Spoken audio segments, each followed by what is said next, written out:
वक्रतुंड महाकाय सूर्यकोटि समप्रभ निर्विघ्नं कुरु मे देव सर्वकार्येषु सर्वदा श्री सरस्वती नमः। So last class में we have studied about sun. तो क्विकली रिवाइज करते हैं कि सन क्या क्या चीजें रिप्रेजेंट करता है। और अगर आपके पास आपके खुद के फैमिली मेंबर्स आते हैं या आपकी खुद की कुंडली आती है या आपके पास कोई क्लाइंट्स आते हैं, तो सन से आपके पास क्या क्या देखने का पोटेंशियल है, will go very quickly.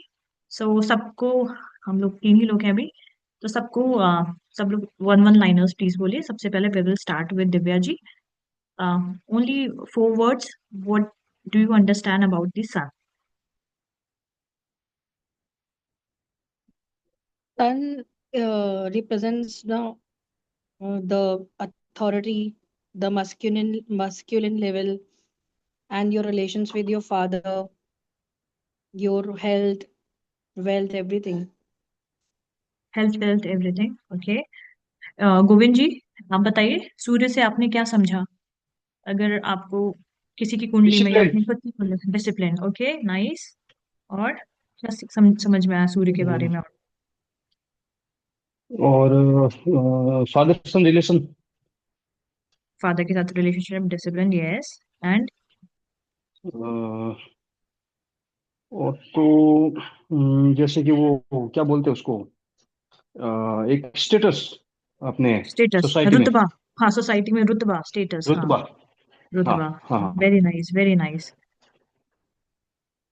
Okay, very hmm, nice. और कुछ और भी पता है आपको?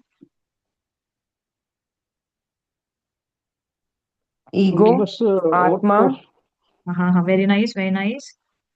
आइज, हर्ट, जो हमारे जो बॉडी पार्ट्स को रिप्रेजेंट करते हैं, जैसे सन, पावर, यस, लीडरशिप क्वालिटीज भी होती है इसमें।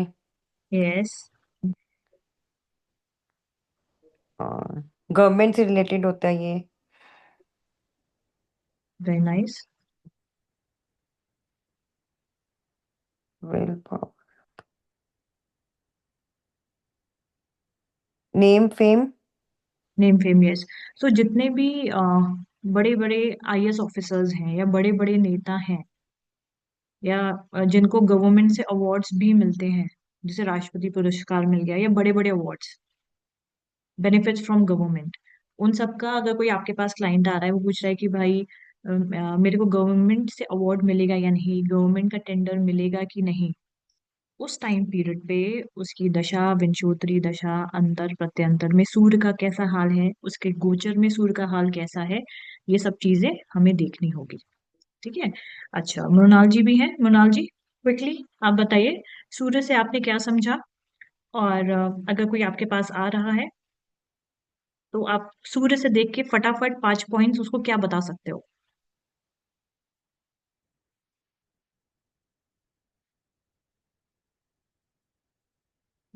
आई थिंक मृणाल ने ज्वाइन नहीं किया। ठीक है, कोई बात नहीं। ठीक है, तो सूर्य आत्मा का कारक है, विल पावर है। जैसे बहुत सारे लोग, आप में से भी ऐसे होंगे, बहुत सारे आप लोगों ने देखा भी होगा कि हमारा सुबह उठने का तो मन है, जिम जाने का तो मन है, लेकिन वो हो नहीं पा रहा। लेकिन आप देखते होगे कुछ लोग हैं सुबह 3 बजे उठ रहे हैं और एक्सरसाइज भी कर रहे हैं, योगा वोगा सब कर रहे हैं, अपने जो भी है वो डिसिप्लिन कर रहे हैं, एक सेल्फ कॉन्फिडेंस है। तो वो वैसे वाले लोग होते हैं जिनकी कुंडली में स्वतः ही सूर्य बहुत ज्यादा स्ट्रांग होता है। ओके। अगर आपका स्ट्रांग नहीं होगा, तो आप जो भी डिसाइड करोगे उस डिसीजन में, उस प्रॉमिस में खुद से भी, आप उसको वो सही नहीं कर पाओगे। तो अब क्या, अब भाई सबकी कुंडली में तो फिक्स्ड ही है इसका सूर्य अच्छा है, जब वो पैदा हुआ तो वो क्या कर सकता है। तो इसका हमने उपाय भी किया था कि अगर हम चाहते हैं कि जो हम सोचे, जो हम ठाने, वो हम कर पाए, भले ही वो सुबह उठना हो, भगवान की पूजा हो, या 16 माला का जप हो, चाहे गायत्री का मंत्र हो, या अपने आप से किया हुआ कोई भी प्रॉमिस हो कि हम सुबह उठेंगे, स्नूज नहीं करेंगे अलार्म, और जब अलार्म बजेगा तुरंत उठ के खड़े हो जाएंगे। तो जो भी अपने आप से किया हुआ प्रॉमिस है, अगर हमें वो पूरा कंप्लीट करना है, तो हमारा सूर्य सबसे ज्यादा स्ट्रांग होना चाहिए। और सूर्य को स्ट्रॉन्ग करने के लिए हमने ये बताया था कि आप सब लोग आदित्य हृदय स्तोत्र का अगर रोज 3 बार पाठ करते हैं, सूर्य को जल चढ़ाते हैं, तो आपका सूर्य भी इतना स्ट्रांग हो जाएगा कि वो उच्च के सूर्य का ही फल प्रदान करना स्टार्ट कर देगा। तो जो लोग लाइफ में बहुत सारी चीजें करना चाहते हैं बट समहाउ नहीं कर पा रहे, दे शुड डू दैट। अब हम आते हैं चंद्रमा पे आज। तो सूर्य तो से पहले हम, एक मिनट हाँ मैम, हाँ अगर हाँ हम हाँ। सूर्य से सनराइज से पहले अगर वेकअप हो जाए तो वो भी हो सकता है। नहीं, सूर्य से पहले आप वेकअप तो आप हो जाइए, ये तो एक क्राइटेरिया है, लेकिन आप वेकअप होके करेंगे क्या? जैसे बहुत सारे क्लाइंट्स आते हैं, मैडम हम तो उठ जाते हैं 3-4 बजे। अच्छा, फिर क्या करते हैं? बैठे रहते हैं बेड पे, कितने 2-3 घंटे तक बैठे रहते हैं, फिर जब सूर्य आ जाता है फिर हम सो जाते हैं। ऐसे भी होते हैं, उनको लगता है कि they are doing amazing work, but आप सुबह उठ तो गए सूर्योदय से पहले, फिर करना क्या है आपको? सुबह उठ के आपको ब्रश करके आप थोड़ा सा सूर्य नमस्कार कर लीजिए, थोड़ा सा ब्रीदिंग एक्सरसाइज कर लीजिए, फिर नहा के आपको सूर्य को जल चढ़ाना है। So that is important. सुबह उठ के क्या आप स्टेप्स करें, दैट इज इम्पोर्टेंट। अगर आप सुबह उठ के थोड़ा सा प्राणायाम करके नहा के सूर्य को आप जल चढ़ाते हैं, सो जल चढ़ाने के साथ साथ अगर आपके छत है, बालकनी है, सूर्य देवता को देख के आदित्य हृदय स्तोत्र का पाठ कर सके। जिन लोगों के पास छत बालकनी नहीं है, वो घर में दिया जला के आदित्य हृदय स्तोत्र का पाठ करें। क्योंकि देखिए, हमारे लाइफ में सबसे इंपॉर्टेंट होता है संकल्प शक्ति, है ना? जो संकल्प शक्ति होती है वही हमें आगे बढ़ाती है। और ऐसा नहीं है कि राइट। एक दिन तो हमने इतना सारा काम कर लिया, अगले दिन बैठ गए। तो लाइफ, हमारी डेस्टिनी चेंज होती है जब हर दिन हम अपने डेस्टिनी को बदलने का संकल्प लेते हैं। तो ये एक दिन ऐसा नहीं है, कुछ लोग होंगे 10 दिन सूर्य को जल चढ़ाएंगे, सुबह उठेंगे फिर बोलेंगे कुछ काम हो नहीं रहा, तो हम दोबारा सो जाते हैं। तो लाइफ इस तरीके से वर्क नहीं करती। जैसे बहुत सारे लोग कहते हैं ये पूजा कर लो, वो पूजा कर लो, आप अमीर हो जाओगे। So there is a gap between this statement.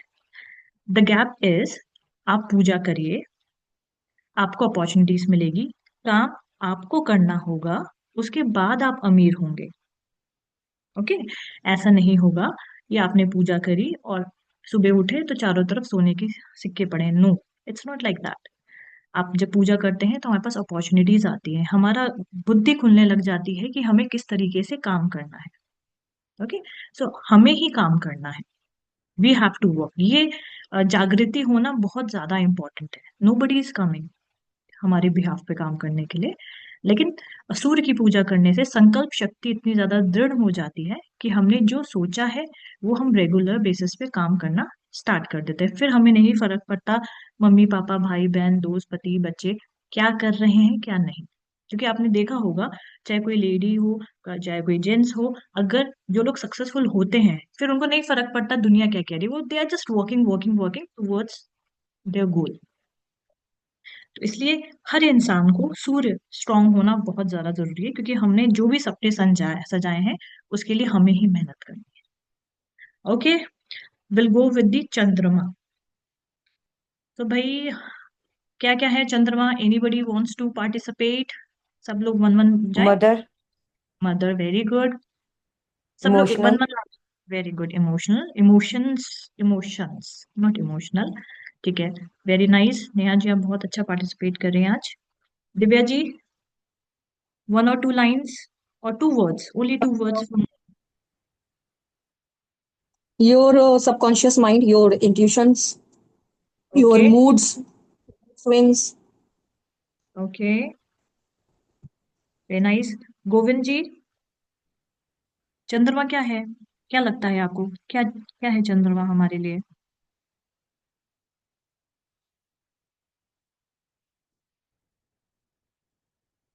No? Mrinal जी, आप बताइए चंद्रमा क्या है, आपको क्या लगता है? इमोशंस, वही इमोशंस। माइंड माइंड से रिलेटेड। माइंड से रिलेटेड। ओके, ठीक है। सो देखते हैं चंद्रमा है क्या चीज ये। देखिए, चंद्रमा, जैसे कि हमने सूर्य के टाइम पे पढ़ा था कि सूर्य राजा है, तो चंद्रमा रानी रानी है। चंद्रमा माँ है, चंद्रमा करुणा है। और चंद्रमा वो वाली फीलिंग है जब एक छोटा सा बच्चा अपने माँ की गोद में बैठता है, और उसकी माँ जो उसको प्यार करती है। जब बच्चे छोटे होते हैं, आप लोग भी पेरेंट्स भी हैं, आप लोग के भी पेरेंट्स हैं, तो जो बच्चा अपने माँ के गोद में जो बैठता है और उसकी माँ जब उसको लाड करती है, वो जो इमोशंस हैं, वो है चंद्रमा। जो चंद्रमा वाले लोग होते हैं, मतलब जिनकी राशि कर्क है या जिनका लग्न कर्क है, ऐसे लोग बहुत ज्यादा भावुक मिलते हैं, बहुत ज्यादा इमोशनल होते हैं, कभी कभी कंफ्यूज भी हो जाते हैं। क्योंकि जो चंद्रमा है वो एक जगह स्थिर नहीं रहता, बहुत ज्यादा चंचल होता है। सारे प्लैनेट्स में चंद्रमा की जो स्पीड होती है वो सबसे ज्यादा तेज होती है, क्योंकि 15 दिन में अमावस्या हो जाती है और 15 दिन में पूर्णिमा हो जाती है, तो ऐसे एक पूरे महीने का चक्कर भी कंप्लीट हो जाता है। तो सबसे तेज गति जो हमारे जीवन पे पड़ती है वो चंद्रमा की वजह से। तो सोचिए, जो चंद्रमा है वो मन का कारक है। तो चंद्रमा और जो हमें पता है हमारा जो मन है, जैसे कि अभी आप कुछ बच्चे क्लास अटेंड कर रहे होंगे, कुछ लोगों का मन कल के ऑफिस में बच्चों में जा चुका होगा ऑलरेडी क्लास अटेंड करते करते। तो जो मन की जो स्पीड होती है वो इतनी तेज होती है कि आप कहाँ हैं पता ही नहीं। तो वैसे ही चंद्रमा होता है। अगर जो चंद्रमा वालों का जो नेचर होता है, मतलब कर्क राशि कर्क लग्न वालों का, कि अगर उनके पास 100 रुपीज है ना, और अगर उनसे कोई मांगने आ गया तो वो दे देंगे। वो ये नहीं सोचेंगे कि कल क्या होगा और उनको नुकसान हो जाएगा या वो अपना काम कैसे करेंगे, क्योंकि उनके अंदर सबसे पहले भाव आएगा करुणा का। जैसे एक माँ होती है ना, जैसे अगर आपने देखा होगा या आप लोग ने फील किया होगा कि जैसे बच्चे बैठे हैं, आराम से बच्चे खेल रहे हैं, कूद रहे हैं, खुश है, पापा आ जाएंगे, डिसिप्लिन में रहेंगे, लेकिन जैसी मम्मी आती है बच्चों का रोना पिटना स्टार्ट हो जाता है। क्यों? क्या मम्मी गंदी है? नहीं, क्योंकि माँ के साथ ना बच्चा वो हो सकता है जो वो एक्चुअली है।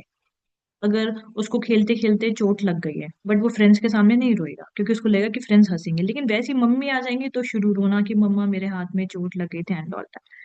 माँ के सामने इंसान वैसा रहता है जैसा वो खुद है, वो अपनी बाउंड्रीज सेट नहीं करता। तो सबसे अच्छी बात ये होती है जिनकी कर्क राशि या कर्क लग्न है, इनके पास जब लोग आते होंगे ना, जो भी अगर हमारे पास यहाँ पे लोग हैं अगर कर्क राशि या कर्क लग्न वाले, स्वतः ही लोग अपने मन की सारी बातें इनको बता देते होंगे। मतलब लोगों को ना ऐसे लोग बड़े कंफर्टेबल लगते हैं। उनको लगता है कि ऐसे लोग आपको जज नहीं कर रहे और आप अपने मन की सारी बात इनको बता सकते हैं।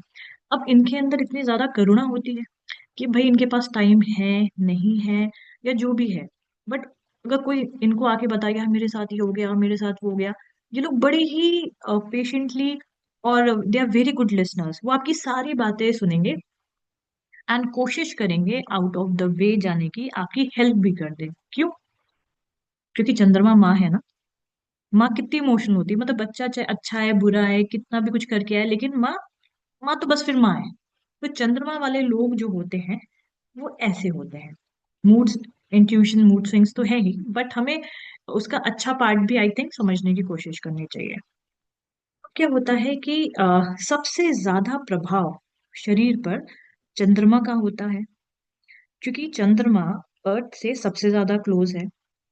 तो जिसकी वजह से हमें सबसे ज्यादा इम्पैक्ट भी चंद्रमा करता है। तो आपने देखा होगा, सुना तो सबने होगा ही, कि चंद्रमा का प्रभाव समुद्र में सबसे ज्यादा देखने को मिलता है। हाई टाइड्स, बहुत ऊंची ऊंची लहरें आती हैं पूर्णिमा के टाइम। उस टाइम फिशरमैन्स और जो मछुआरे होते हैं वो पूर्णिमा के समय में मछली पकड़ने वगैरह नहीं जाते। लेकिन इसमें सबसे इंटरेस्टिंग बात ये है कि अगर चंद्रमा का प्रभाव पानी पे है, तो ये हाई टाइड्स लो टाइड्स झील में और तालाब में देखने को क्यों नहीं मिलते? इसका क्या कारण है? कि भाई अगर चंद्रमा का प्रभाव वाटर पे है तो सारी नॉर्मल झील्स भी ऐसे झीलों में भी टाइड्स आने चाहिए, क्यों नहीं आ रहे? सो इसका रीजन ये है कि चंद्रमा का जल पे तो प्रभाव है, मगर उस जल में जिसमें नमक मिलता है। तो जैसे उसकी समुद्र के पानी में नमक होता है, तो इस वजह से जो चंद्रमा का प्रभाव है वो समुद्री वाटर पे ज्यादा है। अब जैसे अगर हम बात करें कि हमारे शरीर में 70 to 75% तो जल है, और उसमें हमारी बॉडी में जो वाटर है दैट इज सॉल्टी वाटर। तो जैसे चंद्रमा समुद्र में हलचल मचा देता है, वैसे ही चंद्रमा जब पूर्णिमा आती है या अमावस्या आती है, तब हमारी बॉडी में भी बहुत ज्यादा हलचल मचा देता है।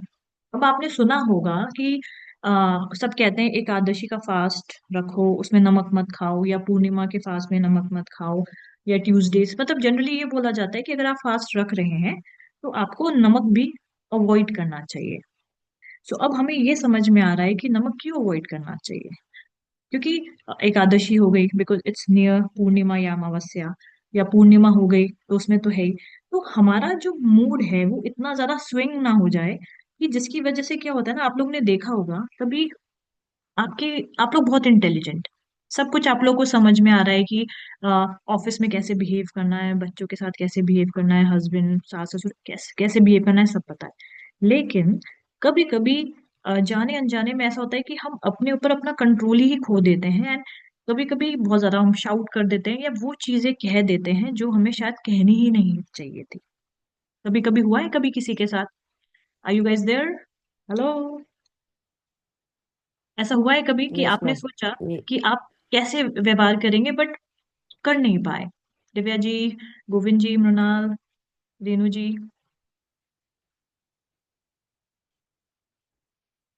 एंड एक बहुत हाँ ही girls interest. Most of the time होता है, मोस्ट ऑफ द टाइम ऐसा हो ही जाता है हाँ, कि हम जैसा सोचते हैं कि हम ऐसा बिहेव मतलब अच्छे से करेंगे, शाउट नहीं करेंगे, बट एक टेम्परामेंट एक टाइम के बाद लूज होता है और फिर हम लोग जो सोच के आते हैं वो नहीं कर पाते हैं, हम लोग शाउट करना शुरू कर देते हैं। हाँ, ठीक है। लेकिन जैसे यहाँ पे इतने सारे लोग हैं, ये सारे लोग नहीं बोलेंगे, ज्यादा फ्रिक्वेंटली उन्हीं लोगों का होगा जिनकी राशि कर्क है, या लग्न जिनका कर्क है। तो दिव्या जी आप बताइए, आपकी राशि क्या कर्क है या आपके लग्न कर्क है? मेरी राशि का करके रखे है ना। तो इस वजह से, क्योंकि जो मून वाले लोग हैं उन पे ही इम्पैक्ट हो रहा है। यहाँ पे देखिए इतने सारे लोग हैं, लेकिन कोई ये वाली चीज सबको सबके साथ होता है कभी ना कभी, थोड़ा थोड़ा, लेकिन आपके साथ सबसे ज्यादा होगा। ठीक है। आपको शायद कभी ना कभी किसी ने कहा होगा कि विदाउट सॉल्ट वाला आप फास्ट रखिए। ओके। तो जब आप ये विदाउट सॉल्ट वाला फास्ट भी आप रखेंगी तो इससे काफी ज्यादा आप बेटर फील करेंगे। क्या होता है, ये सब तो हमें समझ में आ गया। एक बहुत ही इंटरेस्टिंग फैक्ट है कि जैसे मान लीजिए अगर आपके पास या आपकी खुद की हस्बैंड से लड़ाई हो गई है बहुत भयानक, ठीक है, या आपके पास ऐसे कोई क्लाइंट आते हैं जिनकी बहुत भयानक लड़ाई हो गई, तो जैसे एक राशि पे आ, चंद्रमा एक राशि पे ऐसे 2.5 दिन करीब रहता है। तो क्या होता है कि अगर आपकी हस्बैंड से लड़ाई हुई है और 2.5 दिन तक बात नहीं हो रही, देन इट्स फाइन। बट अगर वो फाइट 4-5 दिन से ज्यादा चल गई, then it's a serious matter. क्योंकि 2.5 दिन में क्या होगा कि चंद्रमा उसी राशि में है, तो फिर उस टाइम पीरियड पे आपको किसी से बात करने का मन नहीं करेगा, जब स्पेसिफिक कुछ राशियों में होगा आपकी कुंडली के हिसाब से, तो दैट इज फाइन। बट क्या होता है कि जब तक 2.5 दिन तक हमें काम करने का मन नहीं कर रहा, 2.5 दिन हमें किसी से बात करने का नहीं मन कर रहा, वो 2.5 दिन तक अगर लड़ाइयाँ चल रही हैं, चुप्पी चल रही है, कोई किसी से बात नहीं कर रहा, तो चलेगा। बट उससे ज्यादा अगर होता है, then it's a serious problem. तो ये भी चीज हमें, जैसे अगर हमारे पास कोई आया है क्लाइंट, उसने बोला कि हम लोग सोच रहे हैं डाइवोर्स दे दे, ठीक है, 2.5 दिन के बाद उनको आप कॉल करके, are you still feeling the same? Most of the people will say कि नहीं नहीं नहीं, अभी हम लोग का बीच का मैटर ठीक हो गया, क्योंकि वो मूड स्विंग हुआ, एंड उस मूड स्विंग में इम्पल्सिवली हमने डिसाइड किया। तो इसलिए कहते हैं ना, जब आपको कोई बड़ा पैसा इन्वेस्ट करना है, कुछ बड़े डिसीजंस लेने हैं, टेक सम टाइम, ये तुरंत नहीं लेना। एटलीस्ट आप 4 से 5 दिन पहले उस पर सोचो कि दैट जो बिग डिसीजंस लेने हैं वो सही है नहीं। क्योंकि एक दिन तो मान लीजिए चंद्रमा की वजह से मूड स्विंग में ही चला गया, या इम्पल्सिव थॉट आ गया अभी कर देते हैं, वेट एंड वॉच, अगर वो वाला थॉट पीरियड 2.5 दिन से 5.5 दिन तक आपका रह गया, so then that means कि अगर still you are on that same thought, that means you actually feel that। यहाँ तक अभी तक किसी को कुछ भी कंफ्यूजन, परेशानी, दिक्कत? अच्छा, ठीक है। अब देखो, आप लोग फोटोग्राफ देख रहे हैं, ये फोटोग्राफ वैसी बनाई गई है जैसे हमारे शास्त्रों में चंद्रमा को बताया गया है। चंद्रमा का क्या है? गोल मटोल सी बॉडी है, गोरा कलर है, आंखें बड़ी बड़ी हैं, सॉफ्ट आईज हैं, और देखने में ही बड़ा ही सुंदर, और बात करने में बड़ा ही स्वीट, जेंटल और नर्चरिंग नेचर है। ऐसे व्यक्ति की जो पर्सनालिटी होती है, सेंसिटिव, केयरिंग तो होती है, बट बार बार चेंज होती रहती है। हमारे इमोशंस एंड माइंड को कंट्रोल करता है। जिनका चंद्रमा से रिलेटेड होता है वो बड़े ही इमेजिनेटिव भी होते हैं, और लाइफ में कई बार अडेप्ट बड़ी जल्दी कर लेते हैं। जैसे मान ली किसी ने बोला जॉब छोड़ दो फैमिली के लिए, अच्छा चलो ठीक है, भले ही वो सही डिसीजन है या नहीं, जल्दी जल्दी जल्दी अडेप्ट कर लेंगे। ठीक है, तो हमें ये समझना भी पड़ेगा कि जो चीजें हम बड़ी जल्दी अडेप्ट कर रहे हैं, क्या वो हमारे लिए सही है भी कि नहीं। मतलब इमोशंस में, मतलब तुरंत इमोशंस में आके डिसीजंस ले लेते हैं, चाहे वो अच्छे होते हैं बुरे होते हैं, तो बाद में फिर ऐसे लोग रिग्रेट करते हैं। तो और अपने आप को थोड़ा सेकंड ही इम्पोर्टेंस देते हैं अपनी लाइफ में। तो ऐसे लोगों को ये समझना जरूरी है कि जिस जो सूर्य वाले होंगे ना, जैसे जो सिंह लग्न वाले लोग हैं, उनके लिए, या किसी का लग्न में सूर्य है, ऐसे लोगों के लिए वो खुद सबसे ज्यादा प्रायोरिटी होते हैं। ठीक है, मुझे जॉब करनी है तो करनी है, मुझे ये काम करना है तो करना है, दुनिया एडजस्ट करेगी मेरे हिसाब से। लेकिन चंद्रमा वाले लोग ऐसे होते हैं कि यार ठीक है, चलो इसको बुरा लग रहा है, बच्चे हैं, मम्मी पापा, दुनियादारी, तो इस सब चीजों में थोड़े से ज्यादा ही लग जाते हैं। So we have to understand this nature. अगर हम अपना ये नेचर समझ रहे हैं, बहुत ज्यादा हमने कॉम्प्रोमाइजेस कर दी अपनी लाइफ में दूसरों के चक्कर में, तो दूसरा तो कभी ऐसे स्टैंड लेगा नहीं हमारे लिए। अल्टीमेटली अपनी लाइफ के स्टैंड तो खुद ही लेने हैं। तो हमें ये सोचना चाहिए हमें कहाँ तक अडेप्टेबिलिटी करना है और कहाँ पे जाके स्टॉप करना है। ये we have to make some boundaries. तो ऐसे लोगों को इस तरीके पे अपने ऊपर इस तरीके से वर्क करना चाहिए। ऐसे लोगों का क्या होता है कि कभी कभी क्योंकि ये हाई ब्लड प्रेशर भी शो करता है, पुअर डाइजेशन भी शो करता है, मेंस्ट्रुएशन डिसऑर्डर्स हो जाते हैं वुमेन्स को अगर चंद्रमा खराब होता है। अगर कोई भी इंसान बहुत ज्यादा डिप्रेशन में है और वो आपके पास आया है, तो आप उसको ये सजेस्ट कर सकते हो एज अ उपाय कि चांदी का छल्ला कानी उंगली में वो पहन ले, लिटिल फिंगर में वो पहन ले। तो जैसे क्योंकि जो मेटल है चंद्रमा का वो सिल्वर है, तो जब वो सिल्वर मेटल पहनेगा उसके अंदर मून का एनर्जी, पॉजिटिव एनर्जी आनी स्टार्ट हो जाएगी। हम हर किसी को स्टोन्स नहीं कह सकते, क्योंकि जैसे मिथुन लग्न वाले हैं उनके सेकंड हाउस का स्वामी चंद्रमा है। अब सेकंड हाउस धन का भी होता है, बट वो मारक प्लैनेट भी है। तो एक क्लाइंट आए थे हमारे पास, तो उन्होंने बोला कि भाई पैसे चाहिए, किसी ने हमें चंद्रमा बोला है, मून मतलब मोती की अंगूठी पहन लो। आई सेड कि मोती की अंगूठी पहनने से पैसे तो आ जाएंगे, लेकिन आप हॉस्पिटल में भी एडमिट हो जाएंगे। It's your personal call, what you want to do.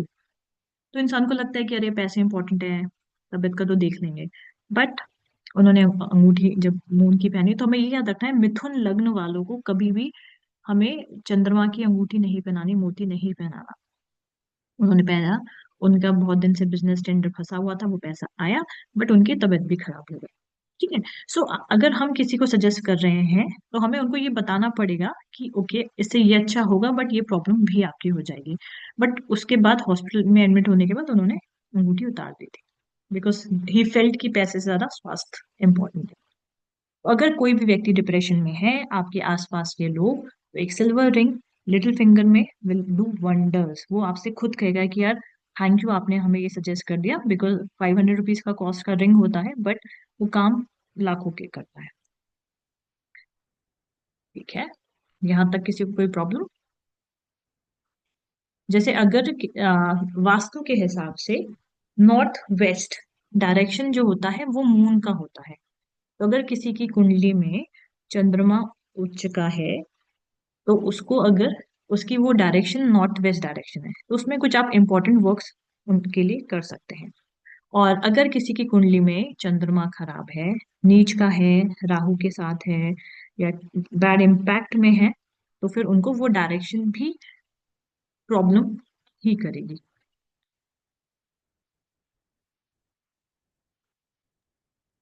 Gargi okay. जो सिल्वर रिंग में बोली, हाँ कौन जी, से फिंगर में बोली? लिटिल फिंगर में। तो दैट इज मर्करी फिंगर ना? नहीं, that is mercury finger, but उसमें भी पहनने से वो काफी ज्यादा लाभ मिलता है। और थंब में नहीं होता है फॉर मून? थंब में तो थंब का शुक्र का हो गया, थंब में उतना ज्यादा इम्पैक्ट नहीं करेगा, बट लिटिल फिंगर में पहनने से ज्यादा इम्पैक्ट देखा गया। ओके। जैसे अगर किसी का चंद्रमा खराब है, आप उसको बता सकते हो कि उसके वाटर वाटर टैंक में, बाथरूम में हमेशा लीकेज होती रहेगी। ठीक है, वास्तु की दृष्टि से आप ऐसा बता सकते हैं। किसी का चंद्रमा खराब है, उसके फर्टिलिटी इश्यूज होंगे, लेडीज हैं तो उनके पीरियड्स में इश्यूज होंगे। ठीक है, तो ये वाले प्रॉब्लम्स भी होते हैं चंद्रमा के। अब हम बात करते हैं कि जैसे अभी इसमें हमने देखा है कि चंद्रमा माँ का कारक है, मन का कारक है, इमोशंस का कारक है, वाटर का कारक है, शॉर्ट ट्रैवल का कारक है, सिल्वर और मिल्क का कारक है। जैसे कि किसी का चंद्रमा बहुत अच्छा है, तो ऐसे लोग मिल्क से रिलेटेड बिजनेस कर सकते हैं, वाटर से रिलेटेड बिजनेस कर सकते हैं, सिल्वर से रिलेटेड बिजनेस कर सकते हैं, और ऐसा काम भी कर सकते हैं जिससे दूसरों को मेंटल पीस मिले। जैसे अगर आप एस्ट्रोलॉजर हैं, तो अगर आपका चंद्रमा अच्छा है, तो अगर कोई आपके पास आएगा, तो आपको आप उसको इस तरीके से समझाएंगे कि सामने वाले के मन में एकदम शांति हो जाएगी, मेंटल पीस हो जाएगा। अगर आपका चंद्रमा अच्छा है, तो जैसे जो क्लाइंट्स आते हैं पूछते हैं कि हम किस में पैसा इन्वेस्ट करें। ठीक है, कभी स्टॉक मार्केट में भी हम सिल्वर उनको के लिए सजेस्ट कर देते हैं, जिनका मून अच्छा होता है। और अगर कोई पूछ रहा है मैं पैसा लगाना है, तो हम उनको ये बता देते हैं कि आप जैसे मिनरल वाटर की जो प्लांट होती है, आप वो लगा लीजिए, वो आपके लिए काफी ज्यादा अच्छा रहेगा। मिल्क रिलेटेड बिजनेस, जैसे कुछ लोग होते हैं मोतियों का कल्टीवेशन करते हैं, पर्ल कल्टीवेशन। तो अगर आपका जो चंद्रमा है वो बहुत अच्छा है आपकी कुंडली में, बिजनेस के लिए अच्छा है, कर्म के लिए अच्छा है, धन की दृष्टि से अगर वो अच्छा है, तो ये वाले जो व्यवसाय हैं, बिजनेस है, वो भी आपके लिए बहुत अच्छा रहेगा। आप बहुत अच्छे साइकोलॉजिस्ट भी बन सकते हैं अगर आपका मून अच्छा है। 10th हाउस में अगर किसी का मून है, और नवांश में 10th हाउस में मून है, तो फिर साइकोलॉजिस्ट बहुत अच्छे हैं, आप बन जाते हैं। मतलब आप नेचुरली बहुत अंदर, आपके अंदर वो क्वालिटीज होती है। चंद्रमा का नेचर बहुत ज्यादा सात्विक होता है। क्योंकि सात्विक होता है, और जैसे हमने अपनी सात्विक राजसिक तामसिक वाली क्लास में पढ़ा था, जो सात्विक नेचर वाले होते हैं उनका क्राइटेरिया ये होता है, अपने से ज्यादा वो दूसरों की भलाई के बारे में सोचते हैं। इस वजह से चंद्रमा वाला व्यक्ति अगर ऑकल्ट फील्ड में जाता है, जिसका चंद्रमा बहुत अच्छा है, और ऑकल्ट फील्ड में या एस्ट्रोलॉजी में, वही व्यक्ति लॉन्ग टर्म तक सक्सेसफुल हो सकता है, जो अपने से ज्यादा ये सोचे कि सामने वाले के लिए what should I do maximum. तो कर्क राशि वाले, कर्क लग्न वाले, अगर चंद्रमा उनका अच्छा है, तो वो ऑकल्ट में भी बहुत अच्छा काम करते हैं, उनको बहुत एप्रिसिएशन मिलता है, उनकी फैन फॉलोइंग बहुत ज्यादा हो जाते हैं।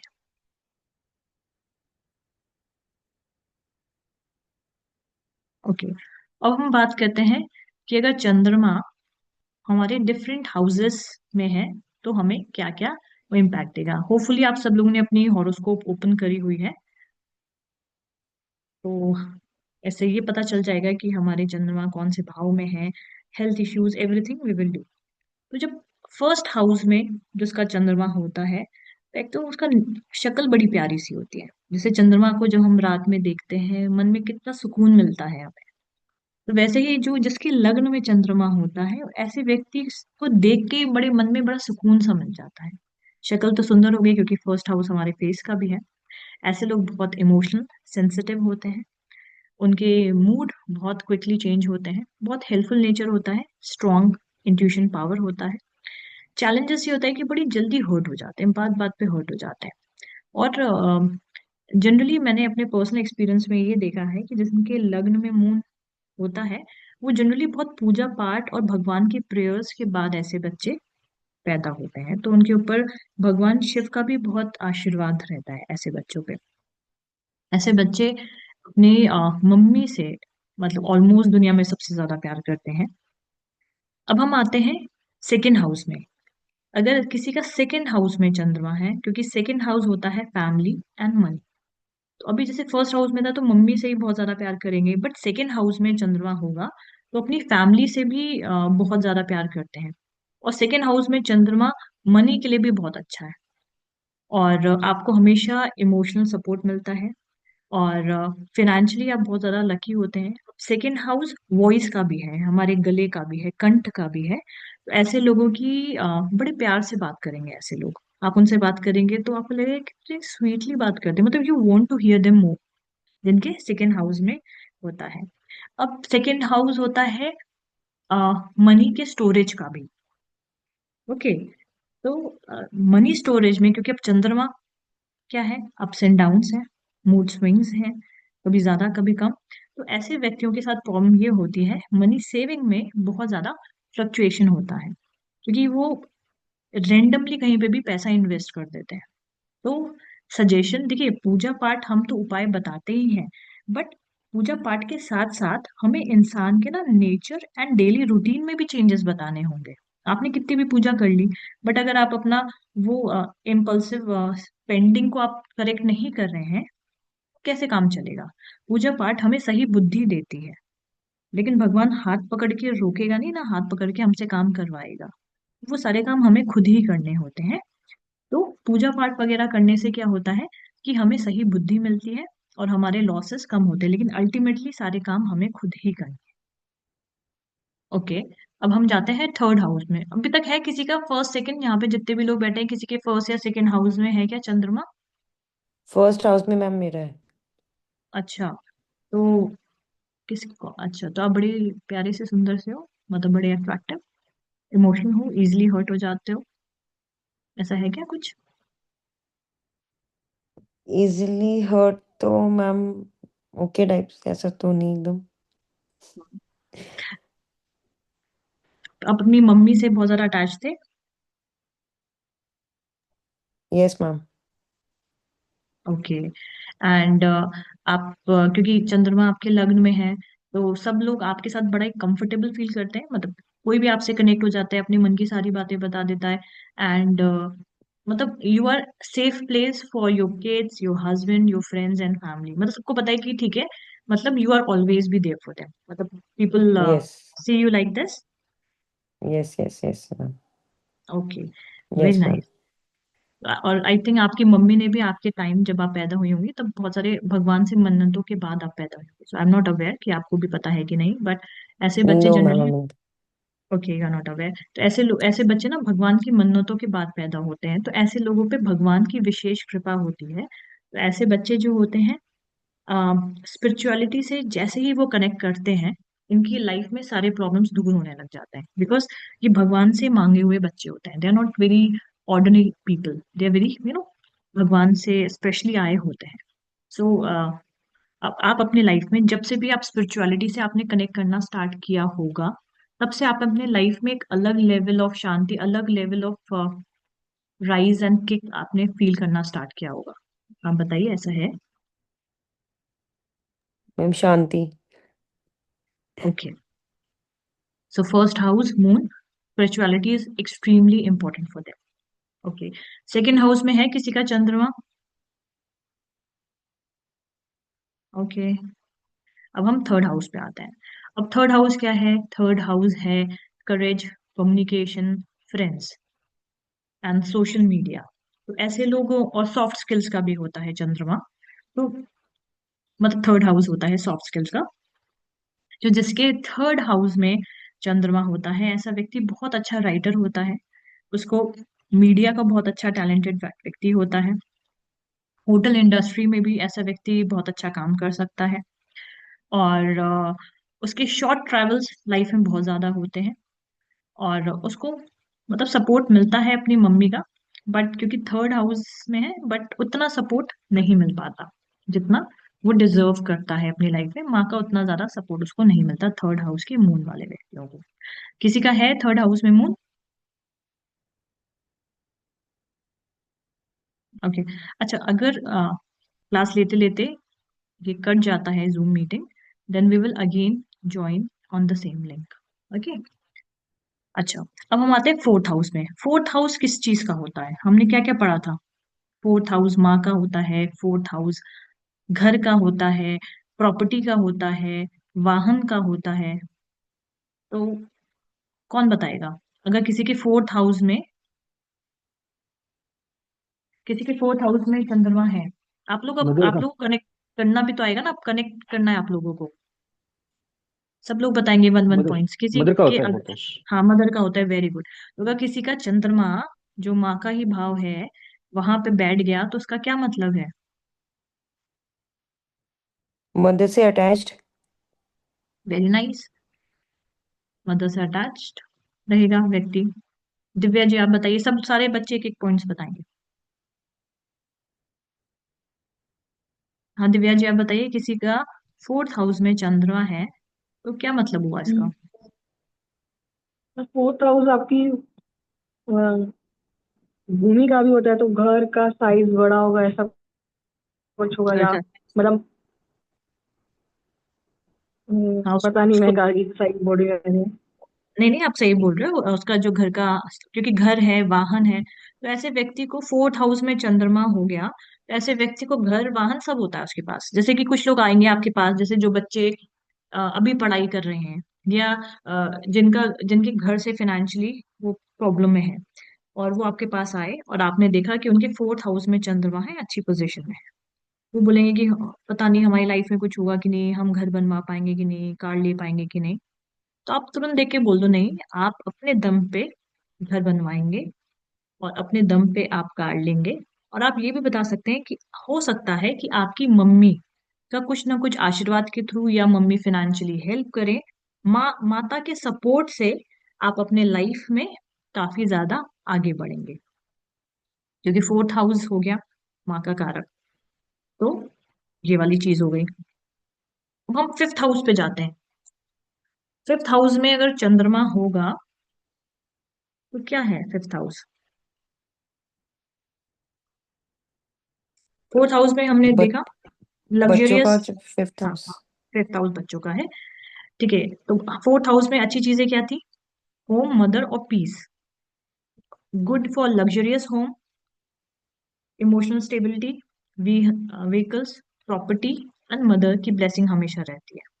चैलेंजेस ये रहता है कि बहुत ज्यादा अटैच हो जाता है घर के कंफर्ट से, और उसका मूड भी डोमेस्टिक चीजों की वजह से उसका स्विंग होता है। जैसे कुछ लोग कहेंगे करियर नहीं हो रहा इस वजह से परेशान है, कुछ लोग जिनके फोर्थ हाउस में होगा वो कहेंगे मम्मी से ढंग से नहीं बन रही इस वजह से मैं टेंशन में हूँ।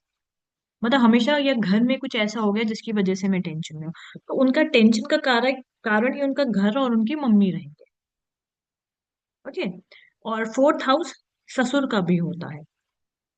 ठीक है, तो मतलब ससुर जी से प्रॉब्लम हो सकती है, अगर अच्छा बुरा जैसा भी है तो। और जो उसकी मम्मी होती है उसकी लाइफ की वो सेंटर फिगर होती है, क्योंकि मून क्या है, मन का कारक है। मून मन का कारक है। इस वजह से क्या होता है कि मन में क्या है, जैसे कि फर्स्ट हाउस में चंद्रमा, तो उसके मन में वो खुद है, उसकी फैमिली